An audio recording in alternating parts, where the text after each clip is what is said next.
বগুড়ার গাবতলীর দুর্গাহাটা এলাকায় ২০১৭ সালে ইউপি চেয়ারম্যান পদপ্রার্থী তোজাম্মেল হককে কুপিয়ে হত্যা করা হয়। এ ঘটনায় নিহতের ভাই বাদী হয়ে ৯ জনকে আসামি করে মামলা করেন। দীর্ঘ ৮ বছর বিচারিক প্রক্রিয়া শেষে মঙ্গলবার দুপুরে জেলা ও দায়রা জজ আদালতের বিচারক শাহজাহান কবির মামলার রায় দেন। এতে হত্যাকাণ্ডের সঙ্গে জড়িত আসামি বাবুল হোসেন, মানিক মিয়া ও মিশুকে মৃত্যুদণ্ড দেয়া হয়, আর পিন্টু, দেলোয়ার হোসেন ও আশিককে যাবজ্জীবন সাজা দেন আদালত। একজনকে বেকসুর খালাস দেয়া হয়, আর ২ জন অপ্রাপ্ত বয়স্ক হওয়ায় বিচার চলছে শিশু আদালতে।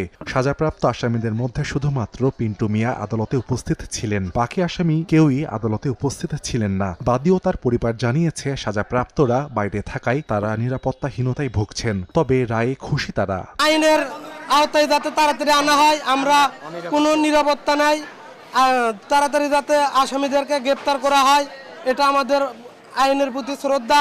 রায়ের মধ্যে দিয়ে ন্যায় বিচার প্রতিষ্ঠিত হয়েছে, কিন্তু দুঃখজনক বিষয় যারা খুনি তারা এখনো পলাতক।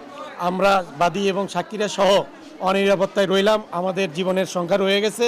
পলাতক আসামি যখন গ্রেপ্তার হবে, গ্রেপ্তার হওয়ার পর থেকে তাদের যে ফাঁসির যে রায়ের কার্যক্রম মহামান্য হাইকোর্টের নির্দেশ মতে এটা কার্যকর ইনশাল্লাহ হতে পারে। ২০১৪ সালের ২৫ ফেব্রুয়ারি রাতে ব্রাহ্মণবাড়িয়ার আশুগঞ্জের